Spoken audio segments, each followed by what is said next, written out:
Ang mga may edad 60 pataas may 20% discount sa iba't ibang serbisyo gaya na lang sa transportasyon. Pero plano pa itong palawigin ng isang panukala sa Kongreso.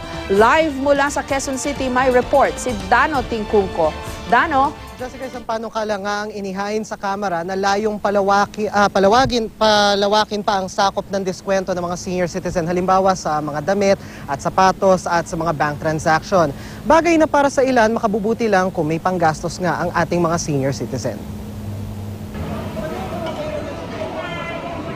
Sa palengking ito sa Quezon City, siya pero ng kanyang apo sa pamimili ang 70 anyos na si Aling Elizabeth. Gamit na gamit daw niya ang senior citizens card niya lalo na't 20% ang diskwentong natitipid para sa kanyang mga gamot. Sa mga gamot ko kasi diabetic ako. Pag bumili akong gamot, 20%. Pero sana raw sa ibang bagay din pwedeng magamit ang diskwentong nakalaan para sa mga tulad nila. Sa ilalim ng kasalukuyang Republic Act 9994 o Senior Citizens Act of 2010, may 20% discount at exemption sa 12% value-added tax sa mga senior citizen o mga edad 60 pataas sa gamot, professional fees sa doktor, serbisyo medikal, pamasahe sa mga pampublikong sasakyan, hotel lodging, sinihan at teatro, restaurant at funeral services. Pero sa ilalim ng House Bill 4265, palalawakin ang sakop ng diskwento sa pamasahe sa eroplano at barko, damit at sapatos na senior citizen ang gagamit, salamin, hearing aid, maging bank transaction fees. May diskwento rin kung sa internet binili ang gamit. Maganda yon. Kung lahat-lahat na maano yon, maganda. Maganda po. Okay. Katulad ko, isang diabetic. Now, aside from gamot at mayroon mga katulad mga chinelas, maganda, the better. Para sa isang ekonomista, tama lang naman na suklian ang ginhawa ng mga nakatatanda. Pero baka mas mainam pa raw kung subsidy na lamang kesa sa diskwento. The latter is much preferable because you can track it down how much you're really giving. The other one, you don't know the magnitude actually that's being given to them. We will be, little by little, will become like Europe now. No? Ano nangyayari sa Europe ngayon? Bankrupt, bankarote lahat. Hindi rin daw magiging patas ang laban lalo't hindi lahat ng senior citizen may kakayahan. It's given to all regardless of their actual status. No? Pati yung mga may kaya, matanggap. Maging ang Coalition of Services for the Elderly, isang senior citizens rights group, naniniwalang hindi raw nito sinasagot ang pangunahing problema at pangangailangan ng maraming senior citizen.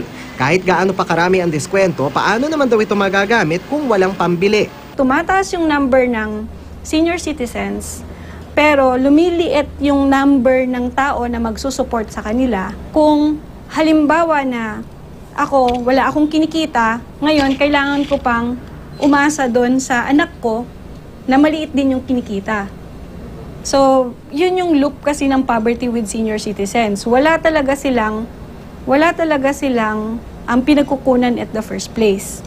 Jessica, sa tala ng National Statistics Office as of 2010, nasa 6.8% o halos 6.2 million ang kabuang bilang ng mga senior citizens sa bansa. Mahigit 80% naman ng mga SSS retirement pensioners ang naglalaro sa 1,000 pesos hanggang halos 5,000 pesos ang natatanggap na buwan ng pension mula sa SSS, habang yung average monthly pension naman ng mga GSIS pensioner nasa mahigit 8,000 piso lang. Kaya anumang diskwento na pwedeng ibigay sa mga senior citizen, magiging malaking tulong daw, Jessica. Dano, pakilinaw mo nga once and for all, o baka nililinaw nung revised o anong bang tawag dyan, panibagong bersyon ng senior citizen discount. Itong madalas na inirereklamo ng ilang mga institusyon, pati na yung mga may-ari ng restaurant.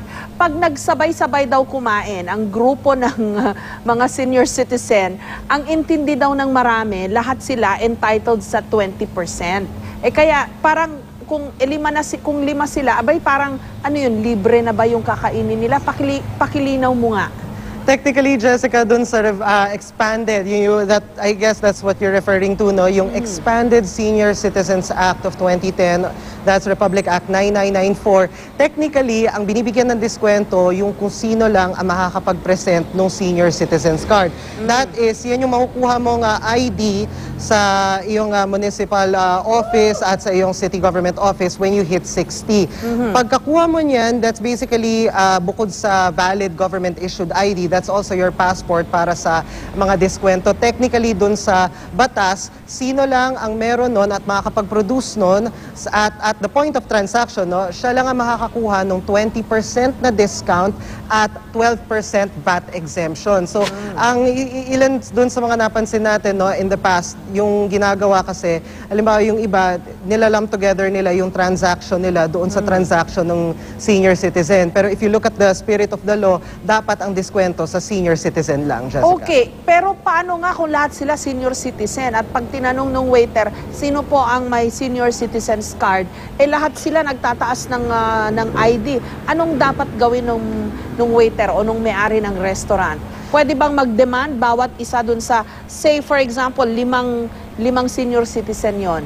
Pwede ba mag-demand bawat isa sa kanila na mabigyan din ng 20% discount? Kasi ang kauwian nun, wala silang babayaran, di ba? Dahil 20 times 5, 100%, libre yung kakainin nila.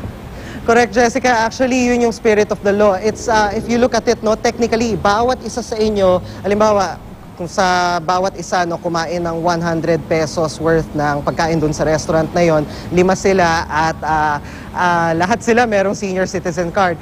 Ang magiging magiging appreciation dyan based doon sa batas is to look at it on a per transaction basis. So kung lalabas na bawat isa sa kanila kumain ng 100, you don't look at the transaction as a whole.